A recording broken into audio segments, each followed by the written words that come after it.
Future Warrior, Earth's Children. Chapter 7. High Admiral Louis Francois Tourville smiled his best winning smile, and with a flourish swept his hat-off head and bowed. Tourville was tall and thin, with flaxen blonde hair that was starting to go to gray as he approached his 48th birthday. His face was set in a constant genial smile that was both disarming and belied the extreme intelligence that sparkled in his cobalt blue eyes. Named High Admiral after the disastrous early days of the war in space, he had masterminded the destruction of the Deimos fleet in Earth orbit, in what had become known as the Battle of Starfall, due to the amount of burning wreckage that produced spectacular shooting stars that lit up skies across the planet. As the commander of the battle-scarred United Earth Fleet and its crews of veterans hardened by continual bloody space warfare, he was the undisputed center of attention in the room. Ladies and gentlemen, Mr. Chairman, apologies about the delay. Things have been rather busy here. That's fine, Louis. It's good to see you safe and sound, and we all appreciate you making the time to brief us on the current situation.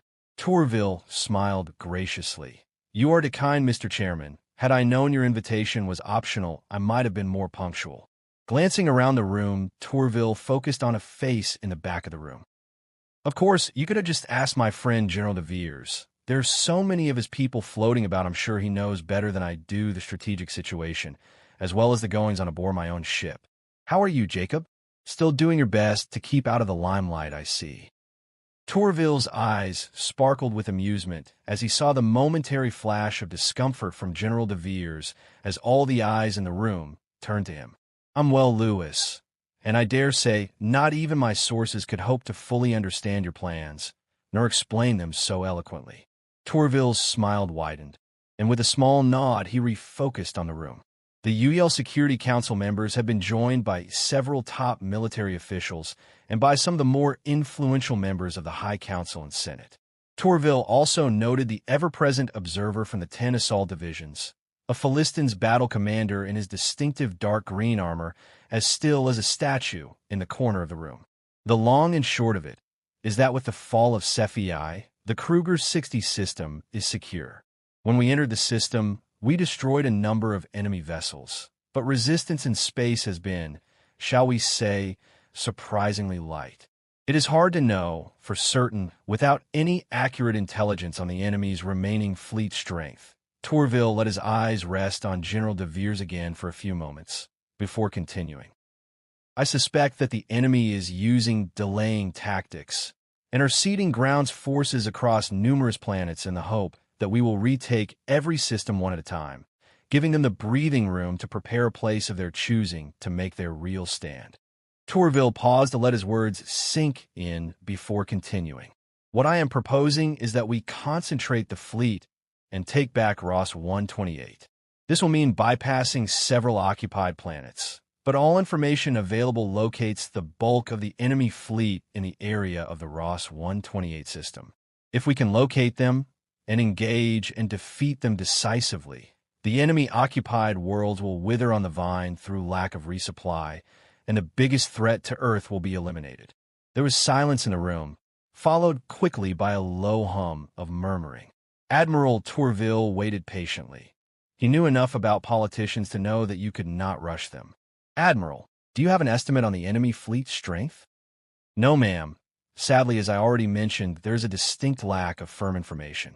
We know, roughly, how many we have destroyed since the war began, and how many enemy vessels escaped the battle in the home system. However, we also know that a sizable number of enemy vessels were not present at the battle, and appear to have been tied up securing outlying systems or to battle damage to take part.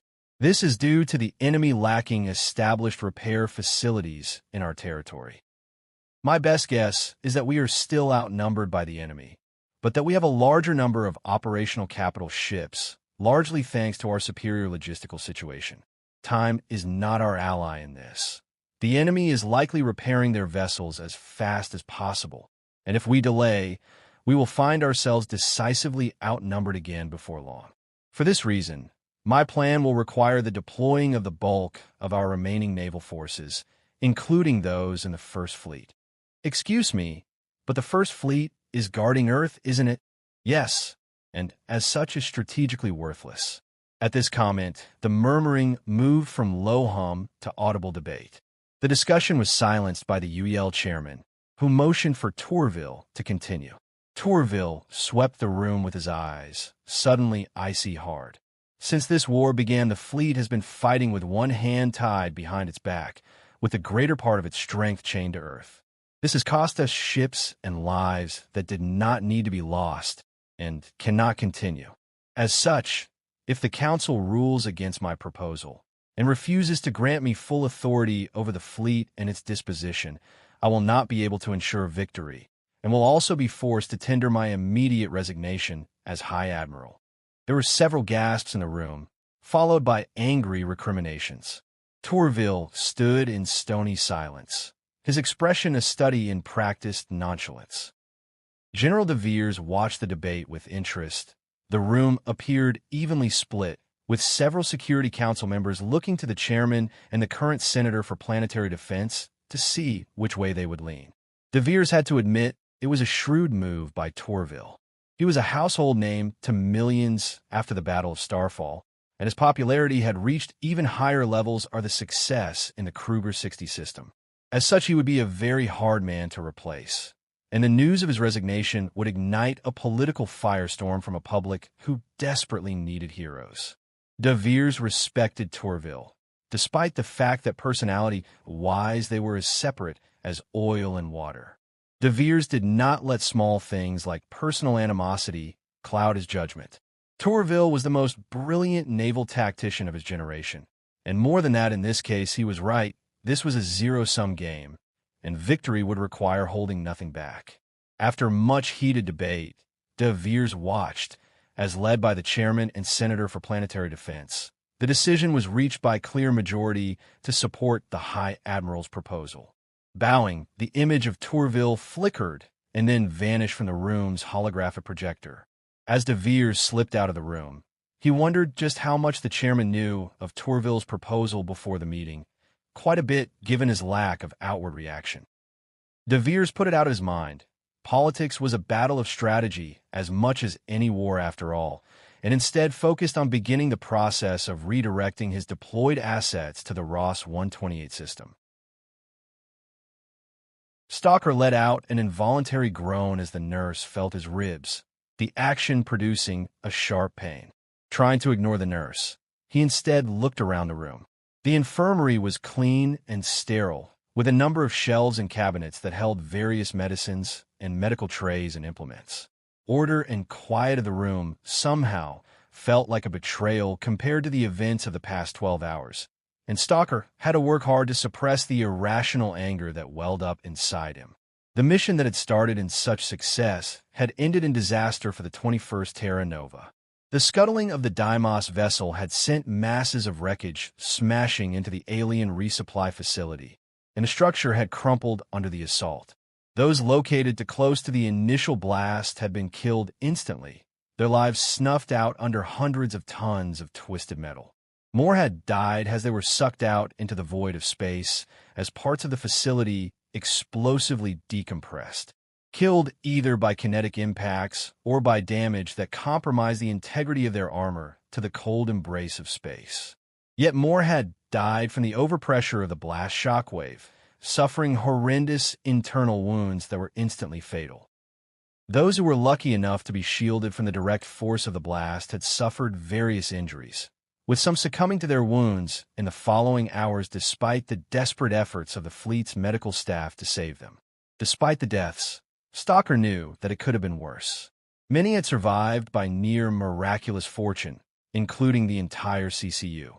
Numerous other survivors were also recovered, some just meters from decompressed sections or under tons of rubble that nearly crushed them.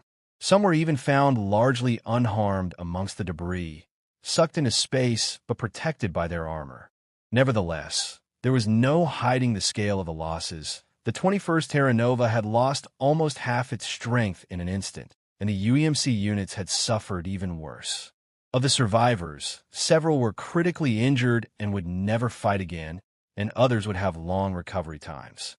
There was no denying the undeniable truth. The 21st Terra Nova was broken as a combat unit, and was now combat ineffective. Stalker knew that millions had died, and that many more would die before the war was over. But that did not make it any easier when those who died were you own. Sitting on the bed, Stalker couldn't help but feel a bit naked without his armor. And more than that, he felt ashamed. Not because he had failed in his duty, he knew he had done everything he could, but because he had lived and had suffered so little. His injuries were minor, and he had no doubt he would make a full recovery. A full recovery when the families of so many of his soldiers would be receiving the news that all military families dreaded, that their loved ones would not be coming home. A sympathetic word and a folded flag. They deserve better. He would write to them. They deserve that much. To hear from someone who was there, even if he could not share the details of the operation, it would be the least he could do after they had given so much. With one last prod, the nurse retrieved her pad and typed some notes into it before looking up. Well, specialist, you have 3 cracked ribs, a bruised disc in your back, a minor torn ligament in your left leg, and several nasty bruises and abrasions. All in all, nothing permanent. I expect you will be back on your feet in 6 to 8 weeks. In that time, you will need to avoid hard physical training, and I have some rehab exercises I want you to perform. I will send them to you, and I expect you to contact me if you have any problems, understood? Good. Stalker rose to leave, but the nurse motioned for him to remain seated. And to his surprise, she took a seat and fixed him with a hard stare.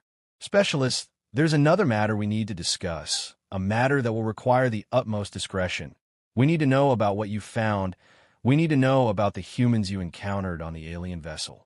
Stalker sat back on the bed, blindsided by the question. For the first real time, he looked at the nurse closely, a woman in her mid-30s with a serious face and short dark hair. She was wearing the uniform of a Navy nurse, and there was nothing to set her apart from any member of the fleet medical staff. Please tell me you are actually a nurse. I am, and my diagnosis is accurate and will be recorded in your medical records as I stated it. She smiled, but Stalker noticed it didn't reach her eyes. He also noticed for the first time the selection of medical implements on a tray close to her hand. On it were several long-bladed scalpels. Something told Stalker that she was very adept at their use. Noticing his gaze, she gently pushed the tray away. I'm not here for that. I am here for information. We need to know. Stalker sighed. I'm assuming this is the same we as usual? What you assume is your business. You know we are on the same side. That's enough. Actually, I'm far from convinced of that. I also know from experience you lot seem to like the melodramatic. A simple call through the proper channels could have got you your answers. I was in the neighborhood. Besides, we need to be sure, and face-to-face with a source is always the most effective approach. Easier to see the lies, but enough digression. Fine, there's not much to say anyway. We encountered a human unit on board the Dimos ship. They engaged us, they lost.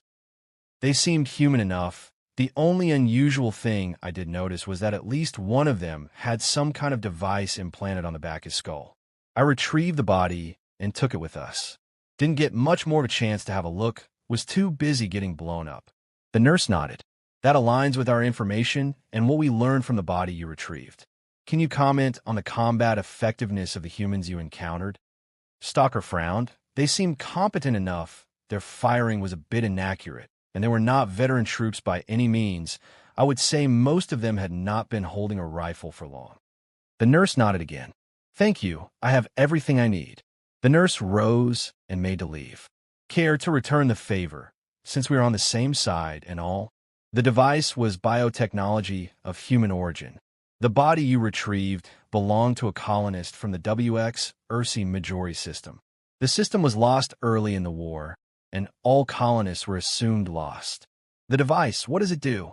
It suppresses certain parts of the brain, namely those parts that control thought and action. It doesn't just suppress them, does it? She paused and turned at the door. No, it can also influence behavior with the right programming, although the wearer will never be as clear-minded or quick to respond as someone without the device who has been trained, hence the poor shooting you witnessed. But more than capable enough to perform basic ship's crew functions or for use as expendable troops. You seem very familiar with this device. A tool of yours, I'm guessing. The nurse didn't answer and instead opened the door and walked out. Stalker opened the door to his stateroom and his dark mood fled like shadows before light. Sitting on his bed, Zoe looked up with a mischievous look before yawning and laying back down and rolling over, feigning disinterest. Stalker swept her up into his arms and held her tightly. For a long moment, neither spoke, both bathing in warmth and smell of each other's bodies. "Don't take this the wrong way, wife, but what are you doing here?" Zoe looked up and smiled. "Conjugal visit. There are some small privileges to being married in this floating prison fleet." Later, Stalker held her in the darkness, the weight of the world seeming to slip from his shoulders. The war seemed to have conspired to keep them apart, and sometimes it felt that only by focusing on his duty to a ruthless extent did he manage to get through each day in her absence. "So now you've got what you came for. I guess you can leave now, princess?" Zoe laughed, and Stalker's heart skipped a beat at the sound. "Actually, I came to use my feminine wiles to elicit secret information out of you. How am I doing? There is nothing I can deny you. Ask, and it shall be yours." "Right answer. Seriously, though, I have missed you so very much." "Right back at you. It's been so long I was beginning to wonder if we would ever see each other." I pulled some strings, caught the Interfleet shuttle over from the Dublin. Being a commander of an aviation regiment has some privileges. "Actually, I heard about your last operation. I wanted to come sooner, but couldn't get away. Are you okay?" "I'm fine. It's not the first time I have lost people." "I know, but this is different. I command soldiers too, and I know how I would feel in your place. Don't carry it all yourself. You don't have to." Stalker squeezed her tighter. "I know. You just being here has made all the difference. I'm fine, truly." "Link called you, didn't he?" "He did. He knows that you wouldn't want to worry me, and that if he didn't tell Janet he would be in deep trouble, and she would then tell me. So really he had no choice." Stalker sighed. "The docs say I will be out of action for the next couple of months, and after our last mission we won't be conducting any major operations anytime soon." "Will you be staying with the fleet?" "To be honest, I don't know. Most probably it's a long trip home. Word from Fleet Command is that another big operation is coming. My regiment has been told to prepare for combat." "Any word on where and when?" "No. As usual, Fleet Command is playing its cards close to its chest, but I can tell you it's going to be big." "What makes you say that?" "The fleet is massing. On the way here I saw at least a dozen new ships, and more on the way." "How's your regiment look?" "We are at almost full strength, and our equipment is first-rate. Most of my flight crews have seen combat before, but there are a few green pilot officers that I still need to bring up to speed." "Are these young female pilot officers?" "Actually, come to think of it, they are young male pilot officers. One is from Hawaii. I had better go. They will be waiting for me." Stalker rolled over and pinned Zoe to the bed. "Names and serial numbers now. Don't you make me come over there and inspect them, because I will." Pierce looked over the latest reports from the field. The results were encouraging. They had hit and taken down several Red Legion cells over the past few weeks, and the intelligence gathered from the sites and the small number of wounded traitors taken alive had produced several promising leads. They were getting close. Pierce could feel it. They were whittling down the support infrastructure that Atlas had to call upon, and each asset removed from the board gave him less places to hide, resources to utilize, and ultimately less room to maneuver. Pierce clenched his fists as he thought of the man he hunted. Lazarus, he called himself. Well, he would not be returning from the dead. Not this time. Pierce would make certain of that. Pierce looked up briefly as an aide dropped another field operations update file on his desk. The man didn't wait to be acknowledged, and instead hurried back to his work. Pierce almost smiled. His team knew him well enough to know that the hunt was all that mattered, not formalities, and the staff at the Regional Intelligence Branch headquarters had not taken long to learn the same lesson. Pierce had relocated to the North Asia headquarters after a solid lead indicated a high level of Red Legion activity in the area, and despite his initial estimates, he was still in Nanjing almost a week later.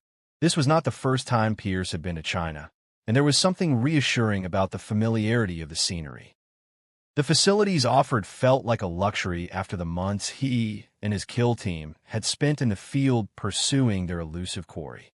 The strain of constant movement and vigilance was draining, and spending several days with access to the full resources of a regional office, not to mention being in the same bed for more than one night, had been revitalizing. In truth, He had not realized how worn down he was, and he wondered if it had affected his abilities in the field. He dismissed the thought. There was little point in debating what-ifs. All that mattered were the facts, and the facts pointed to something big. Red Legion assets were converging on eastern China. They were up to something, and he was certain that Atlas was at the heart of it. Still, despite the mounting evidence that something was imminent, the object of enemy's plans remained elusive. He had been pushing the on-site analyst teams hard, but they had not been able to nail down what the target was. Part of the problem was that eastern China was a target-rich environment for sabotage or assassination. As a precaution, security had been quietly increased around several high-value UEDF and UEL government personnel located in the region. The region also contained numerous UEDF logistics and manufacturing hubs, the destruction or damage of which would impact the war effort. In addition, there were also some smaller specialist facilities that produced essential components that had the potential to critically disrupt supply chains if compromised. These included components for starship power and navigation systems and sensitive radar technologies. The more Pierce looked at the intelligence available, the more these targets did not make sense.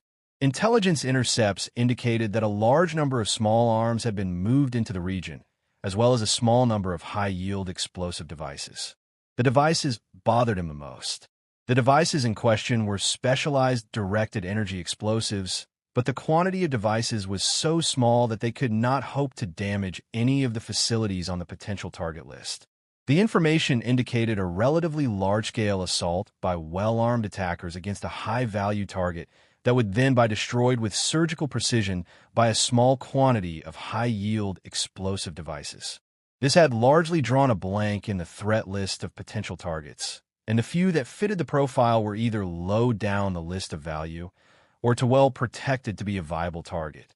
Pierce picked up the latest report from his desk and scanned it before tossing it to one side. They were missing something. He was missing something.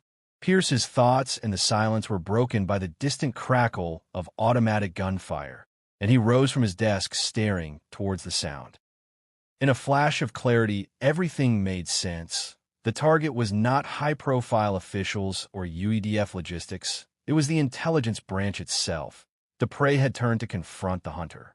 Pierce swore, and grabbing his personal ASBR 103 from where it was leaning in his office, he started walking briskly towards the fire stairs and the growing sound of combat, knowing better than to run into a dangerous situation. As he strode through the building, everything was pandemonium. Intelligence analysts stood dumbstruck, while field agents shouted orders and retrieved weapons and armor. As he moved, Pierce saw members of his kill team merge with him, the group an island of calm in a sea of chaos. Pierce grabbed a passing senior analyst, scrambled the regional QRF. "I want them here now. And I don't care how you do it. Give me air support. I'll be on the tactical frequency. Call sign Sentinel." Not giving the analyst time to reply, Pierce continued to make his way towards the sound of the firing. As he emerged from the fire stairs on the ground floor and headed towards the front of the building, the noise grew louder, and the firing was joined by the crump of grenades. The regional headquarters was located in an office tower in the heart of Nanjing, with the facility hidden behind the facade of an import-export firm. Pierce and his team spread out and looked for targets. As he advanced through the abandoned offices, Pierce took in the situation. The enemy had launched a coordinated and sustained assault on the building's entrance. The unarmed civilian personnel and plain-clothed security in the reception hall and ground-level offices had been slaughtered, having no chance against the heavily armed attackers. The attack had then been held up by the secondary automated defenses, a combination of reinforced security doors and remote-controlled weapon stations installed at inner security checkpoints. This had given the first responders enough time to organize an ad hoc defense, but it was crumbling under the pressure of the assault. About two-thirds of the ground floor had been lost, and amongst the ground floor offices, bloody, close-quarters battle was taking place between the remnants of the facility's security detachment, reinforced by a handful of trained field operatives and about 3 dozen heavily armed Red Legion infiltrators. As Pierce pushed up into a bloodied, open-plan office area littered with bodies, he caught his first glimpse of the enemy. From behind a desk at the far end of the room, a man rose and brought up a small tube-shaped rocket launcher. Pierce, recognizing it as a SLAP anti-armor rocket, and fired. The small rocket streaked diagonally across the room and slammed into a wall. The armor-piercing warhead in the SLAP round detected an impact against a low-density target and activated its secondary warhead function, a several millisecond time delayed detonation designed to better destroy soft targets like unarmored vehicles and buildings. The blast punched a large hole through the wall and showered the area around the blast with lethal fragments. Before he could duck, Pierce cut the shooter down with a burst from his ASBR, the heavy 12mm explosive smart round shredding the enemy with a spray of blood. Several flashes of rifle fire barked out in response, and Pierce and his team dispersed amongst the office pods and returned to withering fire. Pierce knew his kill team were amongst the most lethal and professional warriors available, and their intervention turned the tide, and slowly but surely the enemy infiltrators began to be pushed back, leaving a trail of broken bodies from both sides in their wake. Pierce was approaching the main lobby reception area when his earpiece lit up. "This is QRF to Sentinel. Do you read? Over." Pierce activated his CommNet. "All receive QRF. This is Sentinel. Be aware threat has been isolated to the ground level. What is your approach vector?" "Sentinel, local law enforcement, is establishing a security cordon around the area. We are approaching from the west. Say again, Quebec Romeo Foxtrot, friendly forces to the west. Over." "All received. Friendlies to the west. Sentinel out." Pierce switched over to his kill team's frequency and relayed the news that reinforcements were imminent. Using well-honed cover fire and maneuver close combat tactics, Pierce and his team, aided by the remnants of a security detachment, kept up the pressure.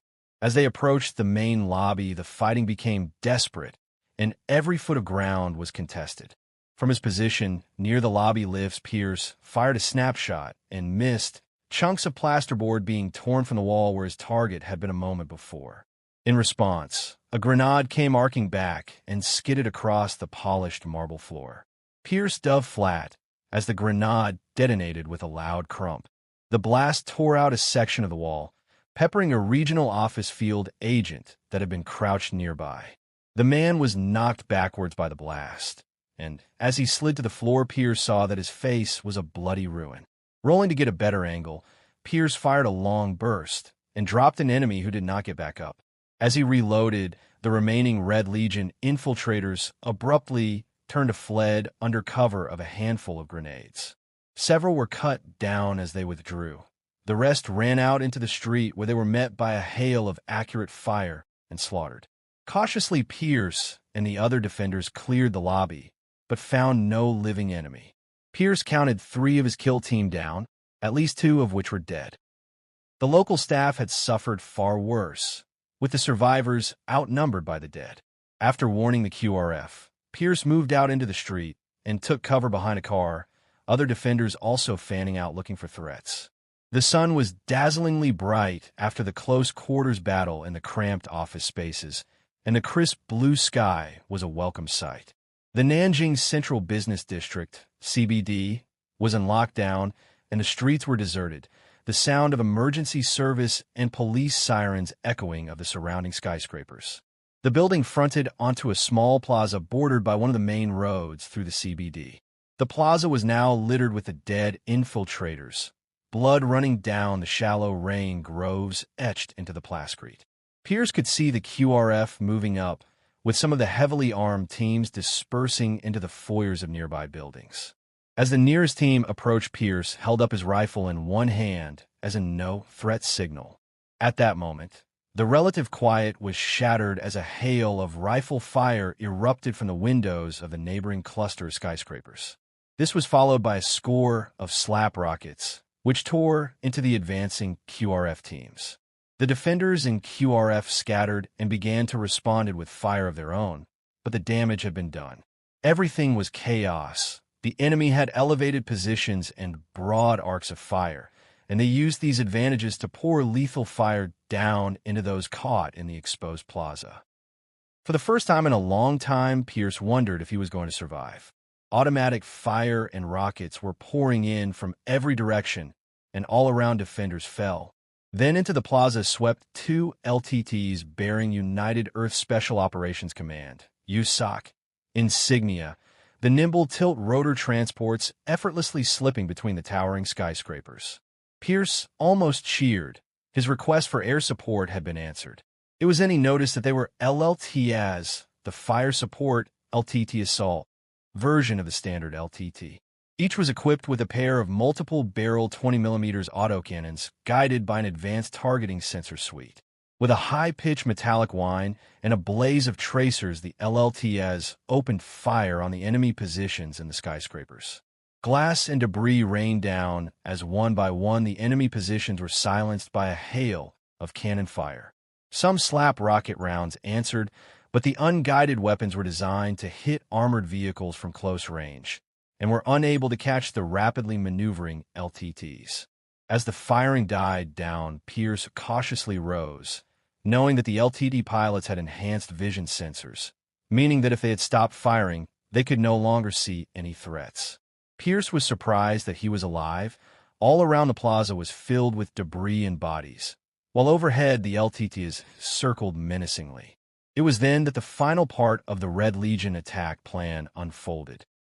Under each of the surrounding skyscrapers, carefully placed directed energy explosives detonated. As one, the massive towers shuddered, and then slowly began to fall, each topping in perfect coordination towards the tower containing the Intelligence Branch Regional Office. As the towers began to fall, Pierce did the only thing he could. He ran for his life. Atlas lowered his binoculars as the skyscrapers crashed out of sight in a billowing cloud of gray dust. He smiled and walked leisurely to the waiting car. The small waste of men and resources was worth the inconvenience coming to China had caused him. He hated China. For all its claims to culture, he found it a crowded, dirty, pretentious place. Just another footnote in the squalid history of human civilization best forgotten. Still, the trip had served its purpose. It would be weeks or even months before those fools in the intelligence branch would be able to reorganize and recover from the blow. He had just struck them. Their best and most experienced team, those possessing the core of the experience of tracking him, had been eliminated. Now that this annoyance had been dealt with, it was time to move on to bigger and better things.